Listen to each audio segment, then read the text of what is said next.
ফাতেমাকে আলাদা করে খুব মহব্বত করতেন। রাসূল ফাতেমা রাদিয়াল্লাহু আনহাকে কাছে ডাকলেন, ফাতেমা রে আসো, তোমার সঙ্গে আমার শেষ দুটি কথা আছে। হযরত ফাতেমা রাদিয়াল্লাহু আনহার কাছে গেলেন। আল্লাহর নবী খুবই অসুস্থ, কিছুক্ষণ পরে নবী দুনিয়ার থেকে চলে যাবে। ফাতেমা কাঁদতেছিলেন বাবার বিরহ বেদনার কথা মনে করে। নবীজি ডেকে বলেন, ফাতেমা কি জন্য তুমি কাঁদো রে ফাতেমা? তুমি কাঁদবে না, তোমার চোখের পানি তুমি মুছে ফেলো। ও ফাতিমা, আমরা আহলুল বাইত, আমরা আহলে বাইত। ফাতিমা রে, সৃষ্টির ভিতরে তোমার বাবার পরিবারের চাইতে এমন দামি পরিবার আর কাউকে আল্লাহ দেয় নাই। আরো জোরে। ফাতিমা, তোমার বাবার পরিবারের চাইতে আর দামি পরিবার আল্লাহ কাউকে দেয় নাই। ফাতিমা রে, আল্লাহ তোমার বাবাকে একটা মর্যাদা দিয়েছে। সমস্ত নবী, সমস্ত নবীদের ইমাম তোমার বাবাকে আল্লাহ বানাইছে। সুবহানাল্লাহ বলা যাবে? আচ্ছা বলেন, আল্লাহ সত্য না মিথ্যা? আল্লাহ কয়জন? একজন। দলিলে না বিনা দলিলে? বিনা দলিল আমরা মানি, আমরা মানি বিনা দলিল, কিন্তু দলিল আছে ঠিক। আমরা বিশ্বাস করি আল্লাহ এক, বিনা দলিল। কি কথা ঠিক কিনা? আমরা দলিল লিখতে, কিন্তু দলিল আছে।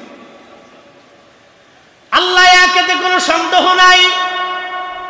আমার রাসূল ইমামুল মুরসালিন, এতেও কোনো সন্দেহ। নবীর আগে নবীর পরে আকাশ ভেঙে যাবে, পৃথিবী পুড়ে যাবে, সাগর শুকাবে, ইমামুল মুরসালিন আর কারো নসিবে জুটবে না। ফাতেমা রে শোনো, আল্লাহ তোমার বাবাকে আর একটা মর্যাদা দিয়েছে। তোমার আব্বাজানকে আল্লাহ আখিরি নবী করে দুনিয়াতে পাঠিয়েছে। তোমার বাবার পরে আর কোন নবী দুনিয়াতে আসবে না। লা নবিয়া বাদি ওয়া মান ইদআন নবুওয়া ফাহুয়া কাফির। নবীর পরে আর কোন নবী নাই, নবীর পরে আর কোন নবী নাই। যে নবুয়াত দাবি করবে সে কাফের। ভারতে মির্জা আহমদ গোলাম কাদিয়ানি, মির্জা গোলাম আহমদ কাদিয়ানি, ওই যে বাংলাদেশের ঢাকালিয়া মাদ্রাসার পাশে আহমদিয়া মিশন আছে, এরা কাদিয়ানি ফেরকা, এরা বিনা দলিলে কাফের। কাফের হাত উঁচা করে বলেন ঠিক কিনা? সন্দেহ? নবীর পরে আর কোন নবী নাই। নবুয়ত যে দাবি করবে সে কাফির। কাদিয়ানি ফেরকা বাতিল ও কাফির, বিনা দলিলে কাফির। ফাতেমা রে, তুমি কাঁদবে না। ও ফাতেমা, তুমি শোনো, আল্লাহ তোমার সাথে আলীর বিয়ে দিয়েছে। ফাতেমা, আমার আলীর বিষয়টা তুমি শোনো রে ফাতেমা। আমার আলী 10 বছর বয়সে কালেমা পড়েছিল। আইয়ামে জাহিলিয়াতের কুকর্ম, নাপাক, অপবিত্রতা আমার আলীর শরীরে স্পর্শ করে নাই। জোরে বলবেন কি মারহাবা? ফাতিমা রে, তোমার স্বামী যিনি পছন্দ করেছে তিনি আল্লাহ। আমার ইচ্ছায় বিয়ে হয় নাই, আল্লাহর ইচ্ছায় তোমাকে আলীর সাথে বিয়ে দিয়েছি। ফাতিমা, আমার আলী 10 বছর বয়সে কালেমা পড়ছে।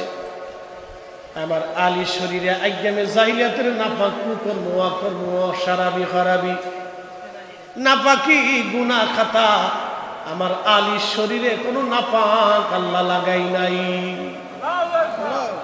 ফাতিমা রে, তোমার স্বামী আলীর ভাই জাফরকে আল্লাহ একটা মর্যাদা দিয়েছে। জাফর মুতার প্রান্তরে কালেমার জন্য শহীদ হয়েছিল। ফাতেমা, শহীদ হওয়ার আগে আমার জাফরের 2টা হাত কাফেররা কেটে ফেলেছিল মুতার যুদ্ধে।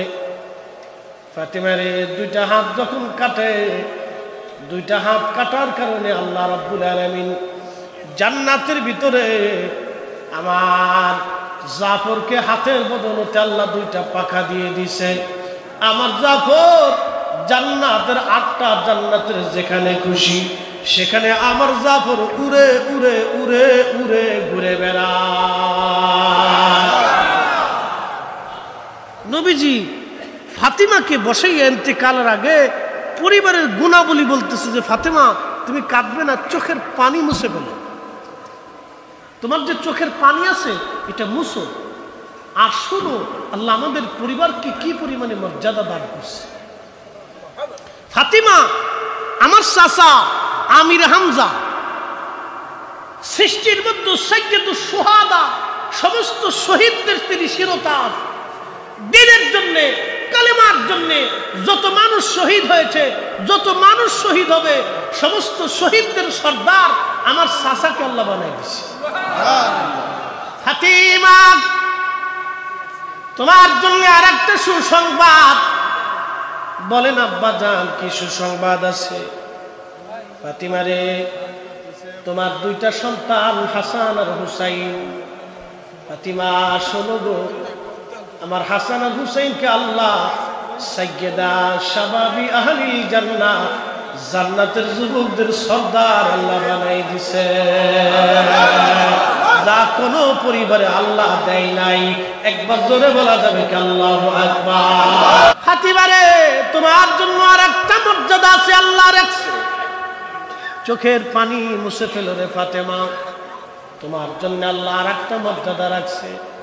তোমার 2টা কলিজার টুকরা হাসান আর হুসাইন, এই আমার হাসান আর হুসাইনের রক্তের ধারা অনুযায়ী, রক্তের ধারা অনুযায়ী আমার হাসান আর হুসাইনের রক্তের ধারা অনুযায়ী পৃথিবীর শেষ প্রান্তে কিয়ামতের পূর্ব সময়ে আল্লাহ একজনকে দুনিয়াতে পাঠাবে, যার পরিচয় হবে ইমাম মাহদী। পরিচয় ইমাম মাহদী, কিন্তু তার নাম হবে মুহাম্মদ, তার বাবার নাম হবে আব্দুল্লাহ। ফাতিমা ইমাম মাহদী দুনিয়াতে আসবে, ইমাম মাহদী দুনিয়াতে আসবে, ইমাম মাহদী আসবে। ফাতেমা সুসংবাদ শোনো, ইমাম মাহদী তোমার রক্তধারা অনুযায়ী, হাসান হুসেনের রক্তধারা অনুযায়ী দুনিয়াতে আসবে। আমি নবী যেইভাবে কালেমার পতাকা উড়াইছি, আমার মাহদী সেই রকম তামাম পৃথিবীতে কালেমার পতাকা উড়াবে। আমার পরিবারের মধ্যে আমার ইন্তেকালের পরে তুমি প্রথম ইন্তেকাল করবে। ফাতেমা রে জান্নাতের মধ্যে তোমার সঙ্গে আমার আগে দেখা হবে। ফাতেমা কাঁদবে না, চোখের পানি মুছো, অল্প দিন পরেই তুমি আমার সাথে জান্নাতে মিলিত হবে। আল্লাহু আকবার, আল্লাহু আকবার। এত মর্যাদাশীল সাইয়্যিদাতুন নিসাই আহলিল জান্নাহ, সমস্ত জান্নাতি রমণীদের সর্দারিনী ফাতিমাতুজ জাহরা, সাইয়্যিদাতুন নিসাই আহলিল জান্নাহ। রাওয়াহুল বুখারী। সৃষ্টির মধ্যে নারী সমাজের জান্নাতের সাইয়্যিদিনী ফাতিমাতুজ জাহরা। ঘরের মধ্যে একটা বালিশ, বালিশের ভিতরে ছিল খেজুর গাছের সুবলা। খেজুর গাছের সুবলা দিয়ে ফাতেমার বালিশ বানানো হয়েছিল। কাঠের একটা চৌকি ছিল, তোশক ছিল না ফাতেমার ঘরে। একটা কম্বল মোড়া দিয়ে হযরত আলী এবং ফাতেমা 2জন ঘর করতেন। পা ঢাকলে মাথা বের হতো, মাথা ঢাকলে পা বের হয়ে যেত ফাতেমাতুজ জাহরা। অনুযোগ আর অভিযোগ নিয়ে একদিন রসুলের বারগাহে হাজির হয়ে বললেন, ইয়া রাসূলুল্লাহ, বাইতুল মাল থেকে জানি অনেক পরিমাণে অর্থ আসছে, বহু দাস আসছে, পশু পাখি আসছে এবং কাপড় চুপড় আসছে। হুজুর, আপনার ফাতেমার বড় কষ্ট হয়, ঘরের মধ্যে তেমন কিছুই নেই, আপনি তো জানেন আপনার ফাতেমা গরিব। নবী গো, আপনার ফাতেমার জন্য কি কিছু বরাদ্দ করবেন? আল্লাহর নবী ডাক দিলেন, ফাতেমা বাড়ি চলে যাও, এই গনিমতের মাল তোমার জন্য বরাদ্দ হবে না, এটা আমার গরিব উম্মতের জন্য বরাদ্দ করে দিছি। আল্লাহু আকবার। এটা হইছে না, আরো জোরে বলেন আল্লাহু আকবার। আরে উম্মতকে নবী এত ভালোবাসতেন, উম্মত মসজিদে জুতা চুরি করে, কি কথা করেন? এই উম্মতকে নবী এত ভালোবাসতেন, এই উম্মত মানুষ ঠকাইয়া খাবারে বিষ মিশায়। এই উম্মতকে নবী এত ভালোবাসতেন, এই উম্মত 2 নম্বরই করে মানুষের রক্ত চুষে খায়। কলিজার টুকরা সন্তানকে মাহরুম করে দিচ্ছে, যাও তোমার জন্য বরাদ্দ নেই, আমার গরিব উম্মতের জন্য বরাদ্দ করছে। ফাতেমা ঘরে চলে আসছে, আল্লাহ রাসূলের মনটা বেজার হয়ে গেল। হাজার হলো মেয়ে তো অভাবের অনুযোগ নিয়ে বাবার কাছে গেছে। সারা রাত্র নবী ঘুমাইতে পারেন না, খালি এপিট ওপিট এপিট ওপিট এপিট ওপিট গেছে। নবী ঘুমাইতে পারে না। ফাতেমার চিন্তা, আমি আমার মেয়েটারে মাহরুম করে দিলাম, কিচ্ছু দিলাম না। আল্লাহর কাছে আর ভালো লাগে নাই। আল্লাহ জিব্রাইলকে পাঠাই দিয়ে কয়, হ্যাঁ জিব্রাইল তাড়াতাড়ি যাও, আমার রসুলকে সান্ত্বনা দিয়ে আসে। যাই আমার রসুলকে কম যে ফাতেমার জন্য 2টা জিনিস বরাদ্দ, হয় গনিমতের মাল না হয় দোয়া, হয় গনিমতের মাল না হয় দোয়া। জিব্রাইল এসে নবীজির কদমে বললেন, হুজুর আল্লাহ পাঠিয়েছে, ফাতেমাকে আপনি মাহরুম করে দিয়েছেন, আপনি সারা রাত কষ্ট করতেছেন, আল্লাহ জানে। নবী গো, ফাতেমার কাছে সুসংবাদ নিয়ে যান, ফাতেমা যদি গনিমত চায় আল্লাহ গনিমত দিয়ে দিতে বলেছে। আর যদি ফাতেমা একটা দোয়া চায়, এশার নামাজের পরে ফাতেমা ঘুমানোর আগে 33 বার আলহামদুলিল্লাহ, 33 বার সুবহানাল্লাহ, 34 বার আল্লাহু আকবার বলে যেন ফাতেমা ঘুমায়। এই আমলটা যেন ফাতেমা সারা জীবন করে, আল্লাহর ওয়াদা, এই আমল করলে ফাতেমার ঘরে কোনোদিন অভাব হবে না। একবার জোরে বলা যাবে কি মারহাবা। ফজরের নামাজের পরে রাসূল চলে গেলেন। যাওয়ার পরে হযরত আলী আর ফাতেমা দরজা খুলে দিলেন। নবীজি যে বসলেন। আব্বাজান কি মনে করে? ফাতেমা, রাত্রিবেলা তোমাকে মাহরুম করেছি, আল্লাহ পাঠাইছেন, জিব্রাইল আসছিল তোমার জন্য 2টা অফার, তুমি কি গনিমতের মাল চাও না আল্লাহর পক্ষ থেকে দোয়া চাও? ফাতেমা ডাক দিয়ে বলেন, আব্বাজান গরিব উম্মতের জন্য আপনি গনিমত বরাদ্দ করেছেন, আপনি গরিব উম্মতকে গনিমত দিয়ে দেন, আর আমার দোয়া দিয়ে আপনি চলিয়া যান। আমার দোয়া লাগবে, গনিমত লাগবে না। একবার জোরে বলা যাবে কি মারহাবা। সেই মহিয়সী নারীর গর্ভে আল্লাহ জান্নাতের যুবকদের সর্দারকে পৃথিবীতে পাঠিয়েছে। নির্মম ভাবে এই উম্মত কারবালার মাঠে নির্মম ভাবে 3 দিন পানির তৃষ্ণা দিয়ে, ক্ষুধার যন্ত্রণা দিয়ে, চোখের সামনে সন্তান আর আত্মীয় স্বজনদেরকে নির্মম ভাবে জবাই করে করে, হত্যা করে করে তাকে কষ্ট দিয়েছে। ওই ইয়াজিদের দোসররা 1450 বছর পরে ইয়াজিদের প্রশংসা যারা করে, সব কয়টা ইহুদির নিমক হারামের দালাল। কথা বলছে। মুসলমান হয় কি করে? মুসলিম হয় কি করে? লা হাওলা ওয়ালা কুওয়াতা ইল্লা বিল্লাহিল আলিয়্যিল আযীম। আরে পৃথিবী এক পাশে, ইমাম হুসাইন আর এক পাশে। কি কথা বলেন? ঠিক না? পৃথিবী এক পাশে, ইমাম হুসাইন আর এক পাশে। ইমাম হুসাইন যদি হক না হয় তো রাসূলের অসংখ্য কথা মিথ্যা হয়ে যাবে, আল্লাহর কোরআন মিথ্যা হয়ে যাবে। আল্লাহ কোরআনে বললেন, ইন্নামা ইউরিদুল্লাহু লিইউযহিবা আনকুমুর রিজসা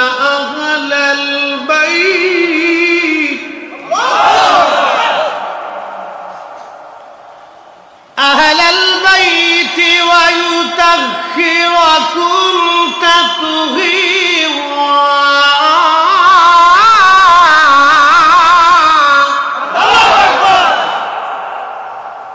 কালামকার সন্দেহ টন্দেহ সংযোজন বিয়োজন। আল্লাহ বললেন, হাবিব ইন্নামা ইউরিদুল্লাহু লিইউযহিবা আনকুমুর রিজসা আহলাল বাইত। নবী গো, আমি আল্লাহ আপনার আহলে পরিবার, আহলে বায়ের যারা আছে, আমি পবিত্রতর পবিত্র করে দিয়েছি, পাকের পর পাক করে দিয়েছি। আয়াত নাজিল হয়ে গেল সহিহ মুসলিমের কিতাবু ফাযাইল ওয়া সাহাবিন নবী, বাবু মানাকিব আহলে বাইতিন নবী সাল্লাল্লাহু আলাইহি ওয়াসাল্লাম। এই বাবের মধ্যে এই আয়াতের তাফসীর আসছে। আম্মা জান আয়েশা সিদ্দিকা রাদিয়াল্লাহু তাআলা আনহা তিনি ওয়াজ করতেছেন, ও নবীর উম্মতেরা, আয়াত নাজিল হয়ে যাওয়ার পরে আল্লাহর নবীজি একখানা কালো কম্বল গায়ে দিয়ে নবীজি হুজরা মুবারক থেকে বের হয়ে, মসজিদে নববী থেকে বের হয়ে হযরত ফাতেমা রাদিয়াল্লাহু আনহার ঘরের সামনে গেলেন। যখন ফাতেমা নবীকে দেখলেন, বাবার কাছে কন্যা দৌড়ায় আসছে, আল্লাহর নবী তাকে চাদরের মধ্যে জড়ায় ধরলেন। ইমাম হাসান দেখে নানাকে দৌড়ায় আসছে, আল্লাহর নবী ইমাম হাসানকে চাদরের মধ্যে জড়িয়ে ধরছে। ইমাম হুসাইন দৌড়ে আসছে, আল্লাহর নবী তাকেও চাদরের মধ্যে জড়িয়ে ধরলেন। হযরত আলী কাররামাল্লাহু ওয়াজহ দৌড়ায় আসছে, আল্লাহর নবী তাকেও চাদরের মধ্যে জড়ায় ধরে। নবীজি বলতেছেন, আল্লাহুম্মা হাউলাই আহলি, আল্লাহ এরা আমার আহল, এরা আমার আহল। সুম্মা তালায়ের পরে নবীজি বলতেছিলেন, ইন্নামা ইউরিদুল্লাহু লিইউযহিবা আনকুমুর রিজসা আহলাল বাইতি ওয়া ইউতাহহিরাকুম তাতহীরা। আল্লাহ পাক তার হাবিব বলতেছে, আল্লাহ এরা আমার আহল, এদেরকে তুমি পবিত্র করেছো, পাক করে দিয়েছো, সাফ করে দিয়েছো। আল্লাহ এরা আমার আহল, এরা আমার আহলে বায়াত। এই জন্য 1000 বছরের মুজাদ্দিদ আল ফিসানি সেরহিন্দি ফারুকি, যিনি মুজাদ্দিদিয়া তরিকার ইমাম ছিলেন, তিনি একটা শের মাঝে মধ্যে গাইতেন, এলাহি বিহাক্কে বানি ফাতেমা কে বর কৌলে ইমা কুনে খাতেমা अगर दावतम रदकुनी वर कबूल मना दोस्तो दमाने आले रसूल। তুমি রসুল কারীমের আহল হযরত ফাতেমার আওলাদের উসিলায় আমার দোয়াকে তুমি কবুল করে নাও। আল্লাহ দোয়া কবুল করো আর না করো, আমি সেরহিন্দি ফারুকি তোমার দরবারে আরজি পেশ করি। আল্লাহ আমি আহলে বাইতে রসুলের কদম আমি ছাড়ব না, আমি আলে ফাতেমার কদম আমি ছাড়ব না, ইমাম হাসান হুসাইনের কদম আমি ছাড়ব না। একবার জোরে বলা যাবে কি মারহাবা? অ্যাটেনশন, এখান থেকে একটা মাসালা বলে দিয়েছে। 1000 বছরের মুজাদ্দিদ হযরত সেরহিন্দি ফারুকি ইসলাম প্রতিষ্ঠিত করেছে আল্লাহর ওলিরা। কি কথা কোন ঠিক কি?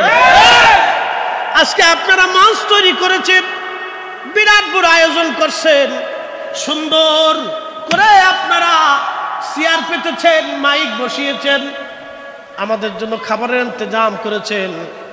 কিন্তু একদিন শাহজালাল ইয়ামেনি যখন আসছিল, কে মঞ্চ তৈরি করবে, কে খাবার তারে খাওয়াবে, কে বিছানা তার গুছাই দিবে? গাছের নিচে ঘুমাইয়া, পাহাড়ে পর্বতে ঘুমাইয়া, 1000 মাইল পথ অতিক্রম করে আল্লাহর ওলিরা পায়ে হেঁটে হেঁটে মানুষের দ্বারে দ্বারে কালেমার পতাকা পৌঁছিয়ে, কালেমার অবির সুধা পৌঁছিয়ে দিয়ে ইসলামের সুমহান আদর্শ আল্লাহর ওলিরা এই জমিনে মানুষের কাছে পৌঁছায় দিয়ে তারা আপন আপন মাজার পাকে ঘুমায় গেছে। আল্লাহর ওলিদের বিরুদ্ধে যারা কথা বলবে, ওরাই হলো বর্তমান জমানার ডাকাত।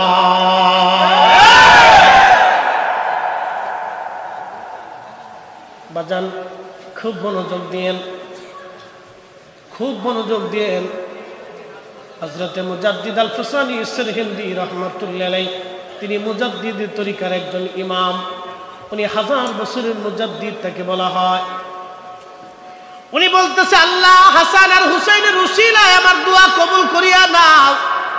সাহাবীরা বললেন, হুজুর আমিন বললেন, বিষয় বুঝলাম না। নবীজি ডেকে বললেন, সাহাবীরা রে, প্রথম মিম্বারে যখন কদম রাখছি আমিন বললাম, জিব্রাইল এসে বলল, ইয়া রাসূলুল্লাহি, মাহে রমজান পাইল, কিন্তু রমজান পাইয়া নিজের জীবনের গুনাহ মাফ করাই নিতে পারল না। সে ধ্বংস হয়ে যায়। মাহে রমজান পাইল, কিন্তু নিজের জীবনের গুনাহ মাফ করে নিতে পারল না, ধ্বংস হয়ে যায়। মাহে রমজান পাইল, কিন্তু নিজের জীবনের গুনাহ মাফ করে নিতে পারল না, সে ধ্বংস হয়ে যায়। বাজানো হযরত ওমর তারাবির নামাজ চালু করলেন 20 রাকাত, আর 1450 বছর পরে তুমি এসে চালু করলা 8 রাকাত। হযরত ওমরের চাইতে তুমি বেশি বুঝলা। আজকে ওমর যদি দুনিয়াতে জিন্দা থাকতো, এইগুলোর জুতা দিয়ে পিটাইয়া মসজিদ থেকে তাড়াইয়া দিত। কষ্ট হইতেছে? হক কথা কিন্তু তিতা লাগে। আরে ওমর তো সেই ওমর, রাস্তা দিয়ে গেলে 40 দিন পর্যন্ত ডরে শয়তান গেছে না। শয়তান এমন ডরাইছে যে এর পাল্লার ভিতরে পড়লে আমার পিঠের চামড়া রাখতো না। সেই ওমর বুঝে যান কত বড় ইনসাফওয়ালা ছিল। হযরত ওমরের জীবনের একটা ঘটনা শুনে আল্লাহ রাসূল বলেন, ফালাইকুম বিসুন্নতি ওয়া সুন্নাতিল খুলাফায়ে রাশিদিন আল মাহদিন।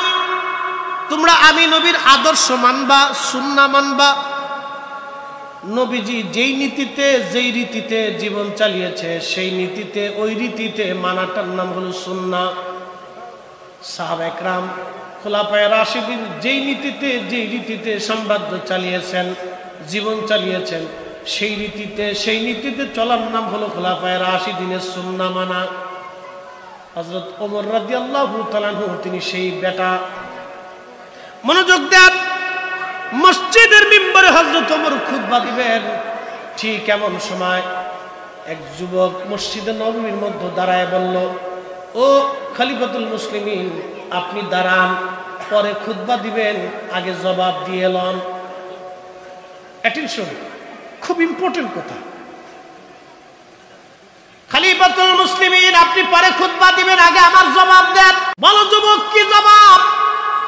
বলে, খলিফা, আপনার গায়ের মধ্যে যে জুব্বা বাইতুল মাল থেকে যে কাপড় বরাদ্দ হয়েছে, এই কাপড় দিয়ে জুব্বা হয় না পরিপূর্ণ মতো, কিন্তু আপনি পরিপূর্ণ জুব্বা গায়ে দিয়ে আসছেন, বাকি কাপড় আপনি কোন জায়গা পাইছেন?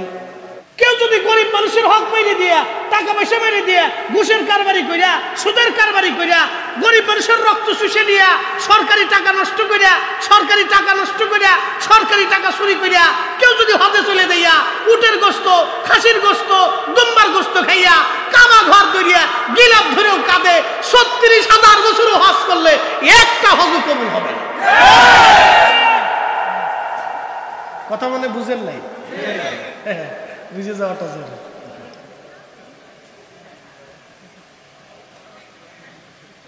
হেতে ভাবছে যে আমি বিরাট বড় বুজুর্গ হয়েছি, একবার বেহুস্ত কিনে ফেলেছি। শয়তানে হাসের কয়, বাপ তুই কত বড় সিটার।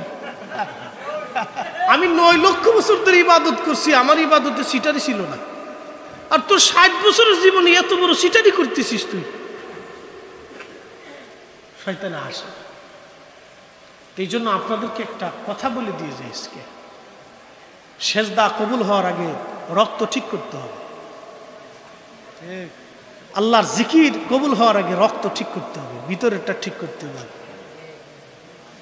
মনে রাখেন, এটা যদি পারফেক্ট না হয় তাহলে কিন্তু বিপদ আছে।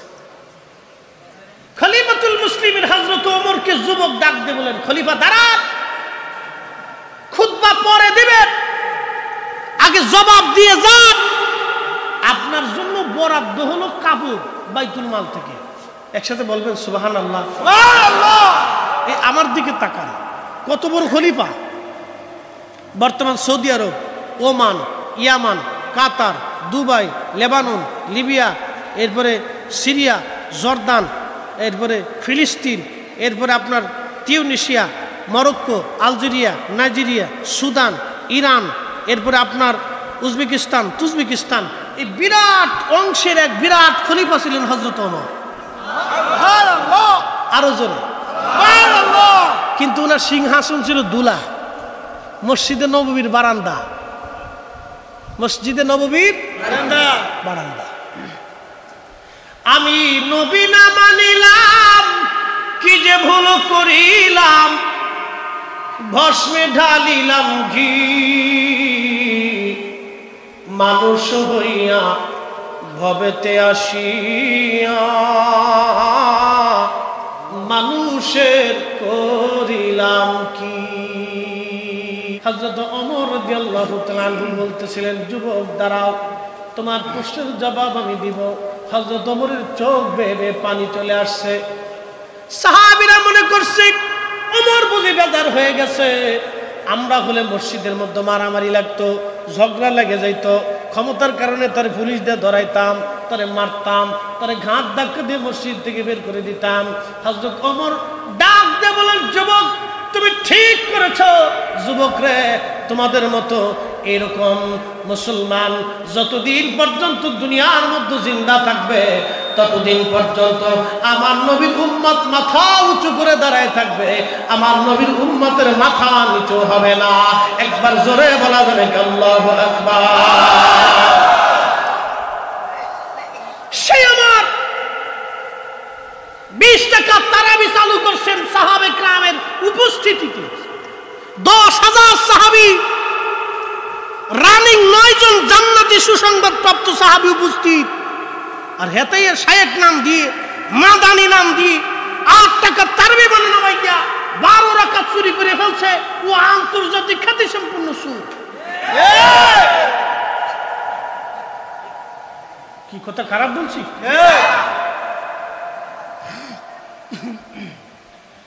হযরত ওমর ডেকে বলতেছে, যুবক হ্যাঁ তোমার উত্তরটা আমি দিচ্ছি।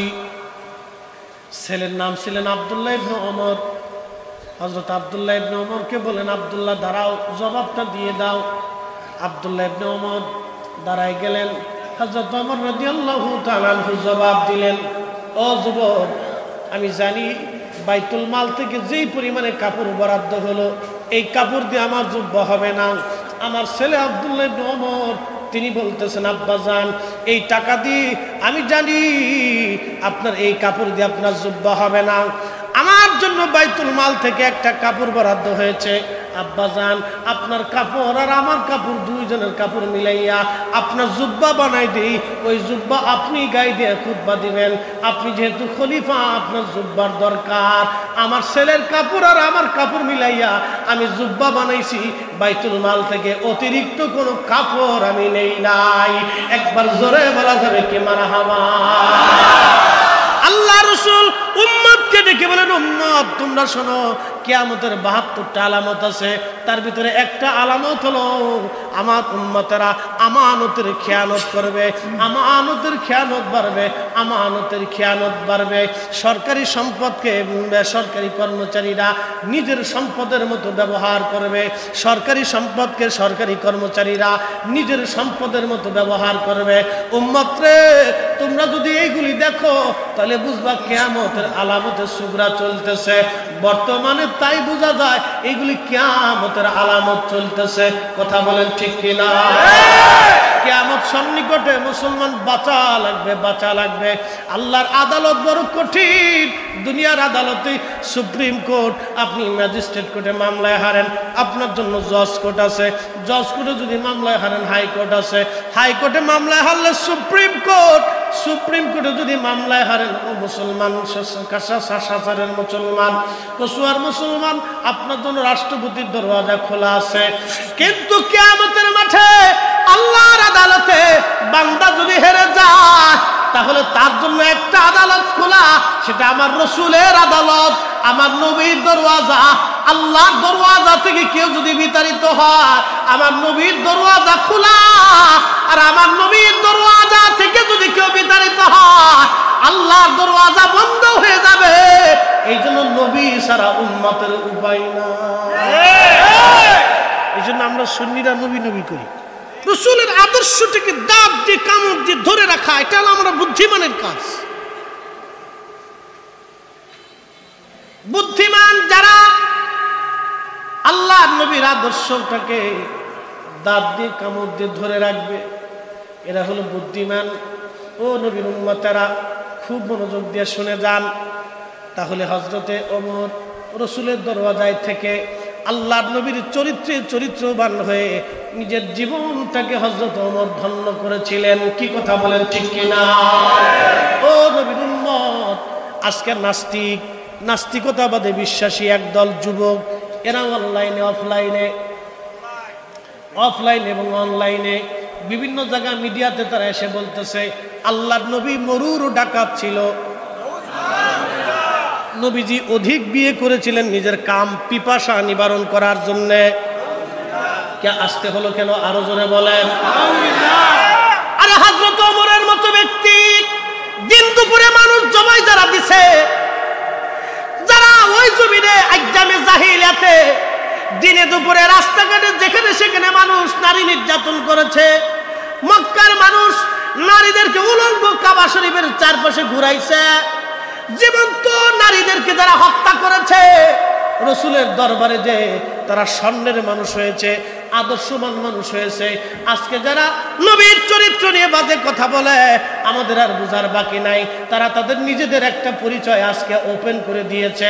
আমার নবীর চরিত্র নিয়ে যারা বাজে কথা বলে ওদের জন্ম ঝোরে জঙ্গলে আতারে পাতারে এবং হোটেলে মোটেলে অবৈধভাবেই হয়েছে। কথা বলেন ঠিক? সন্দেহ নাই, সন্দেহ নাই, অবশ্যই না। আপনি কল্পনা করতে পারবেন যে রসুলের দরবারে মুস্তাফাতে যাবার কারণে সাহাবী হযরত ওমরের মতো ব্যক্তি, আল্লাহু আকবার, খলিফা, পৃথিবীর এত বড় খলিফা, তার একটা কাপড় বরাদ্দ হলো যে জুব্বাই হয় না। কি সোনার মানুষ হয়ে গেছিলেন তারা। আরে হারামজাদাগুলি বলে রাসূলুল্লাহ বলে মরুর ডাকাত। আরে রাসূল না আসলে পৃথিবী অন্ধকারেই থাকতো, রাসূল না আসলে নারী অন্ধকারেই শেষ হয়ে যাইতো, রাসূল না আসলে পৃথিবী অন্ধকারেই নিমজ্জিত থাকতো, এই পৃথিবী আলোর চেহারা দেখতো না। কথা বল ঠিক? লাকাদ কানা লাকুম ফি রাসূলিল্লাহি উসওয়াতুন হাসানা। আমার বান্দারা, আমার রাসূলের চরিত্রের ভিতরে তোমাদের জন্য হাসান চরিত্র, হাসান উত্তম আদর্শ বিদ্যমান আছে। ওয়া ইন্নাকা লাআলা খুলুকিন আযীম।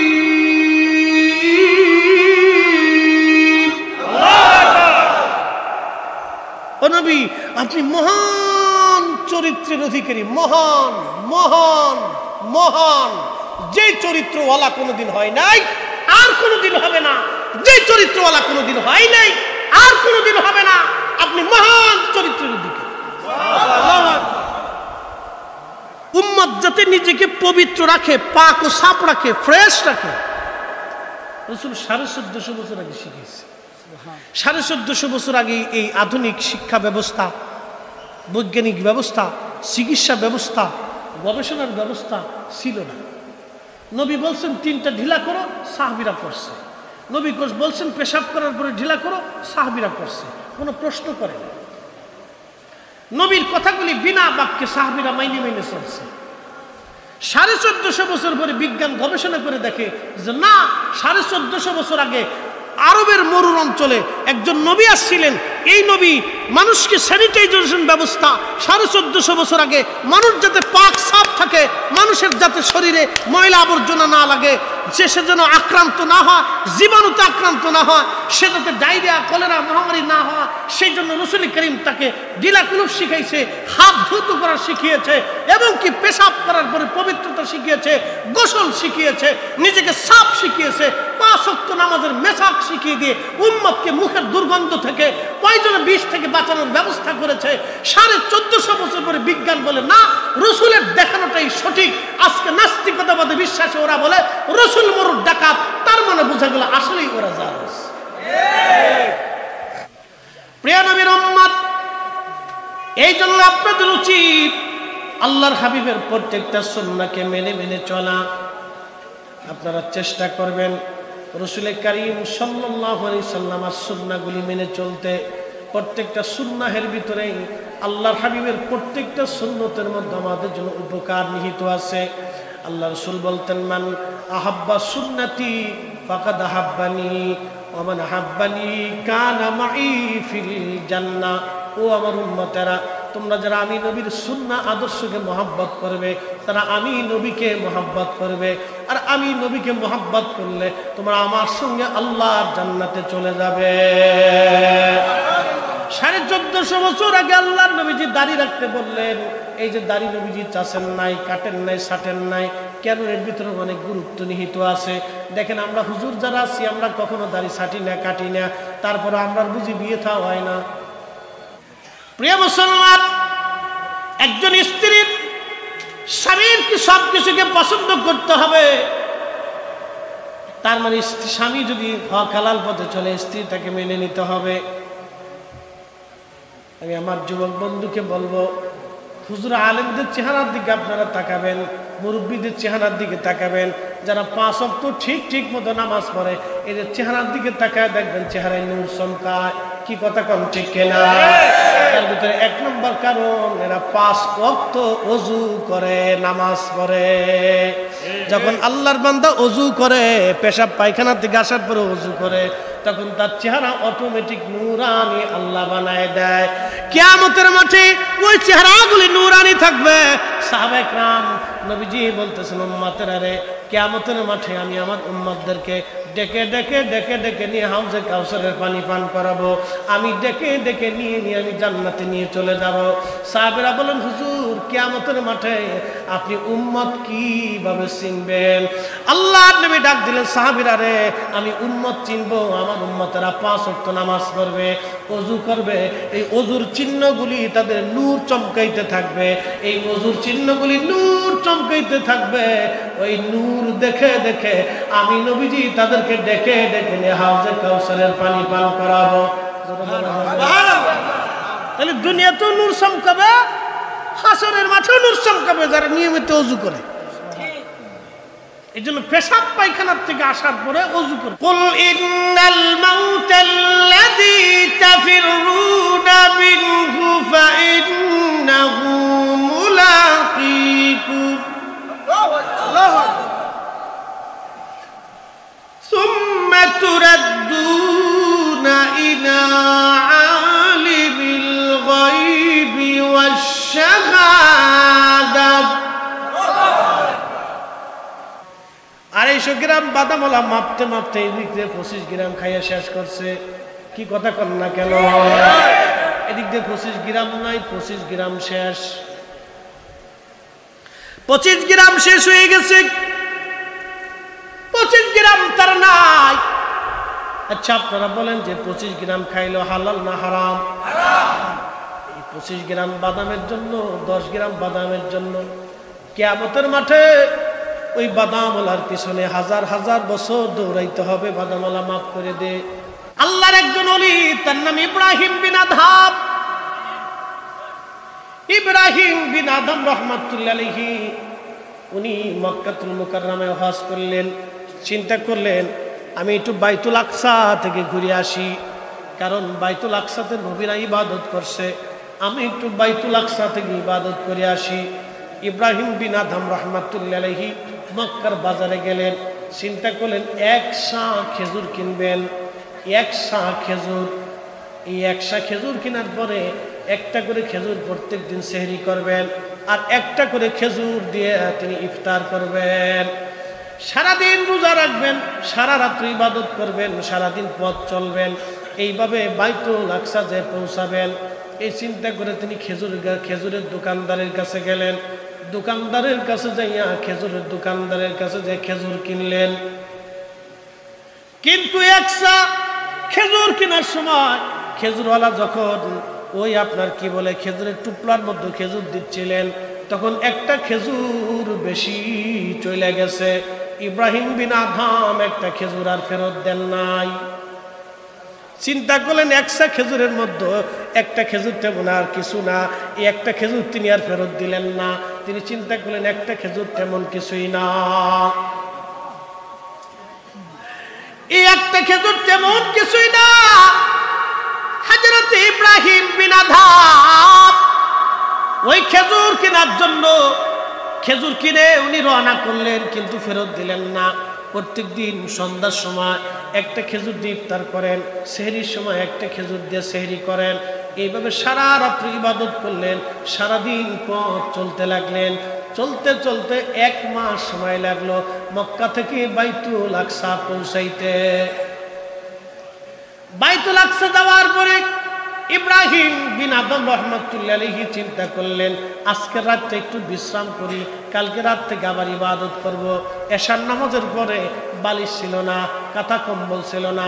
বাইতুল আকসার বারান্দায় হাতের ডানার উপরে মাথা রেখে ইব্রাহিম বিন আদম রাহমাতুল্লাহি আলাইহি শুয়ে পড়ছে। ইব্রাহিম বিন আদম যখন শুয়ে পড়ছে, শুয়ে পড়ার পরে ঘুমিয়ে গেলেন।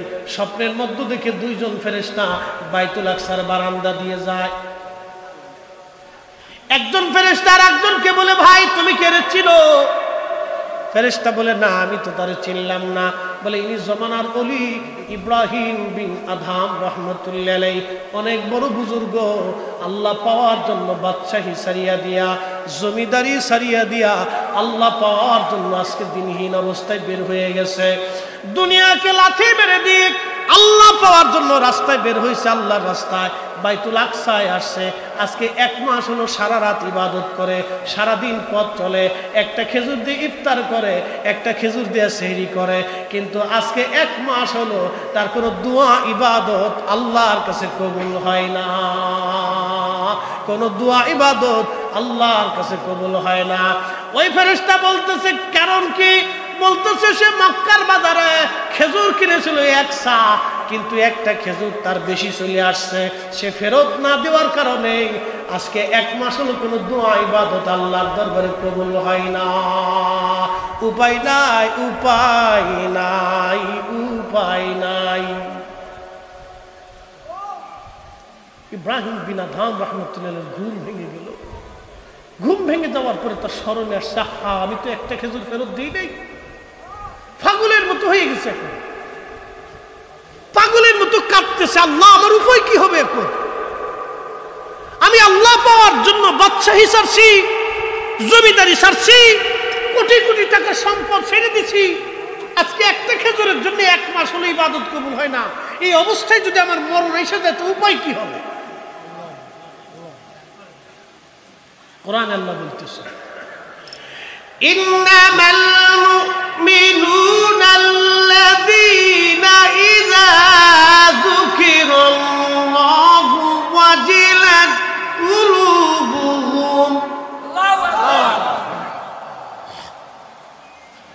ইন্নামাল মুমিনুন,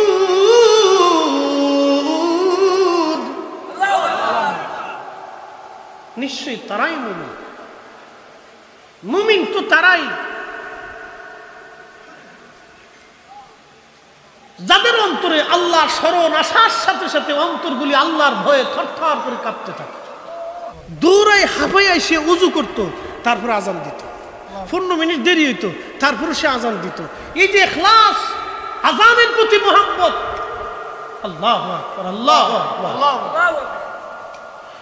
ইন্নামাল মুমিনুনা আল্লাযীনা ইযা যুকিরাল্লাহু ওয়াজিলাত কুলুবুহুম।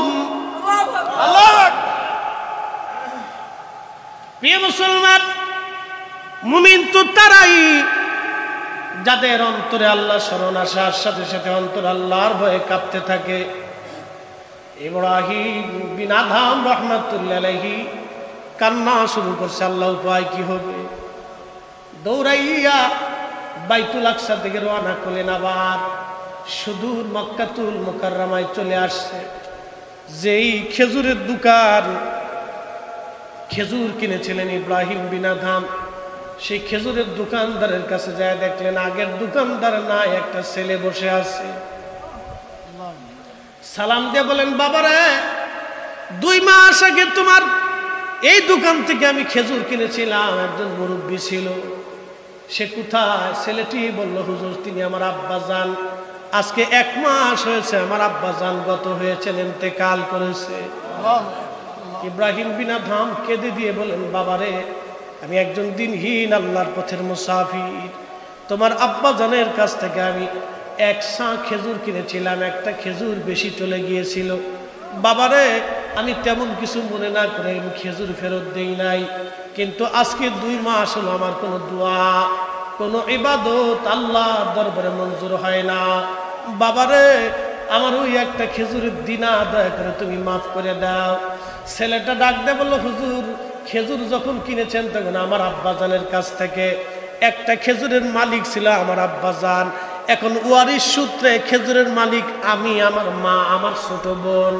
হুজুর আমি আমার অংশ মাফ করতে পারি, কিন্তু মায়ের অংশ বা বোনের অংশ মাফ করার অধিকার আমার নাই। ইব্রাহিম বিন আদহাম কয়, বাপরে বাপ, এটা আবার কোন পরিবার? কি এটা আবার কোন পরিবার রে? এই ছেলে কয় কি এই ছেলে দিয়ে আমার সাথে বড় অলি।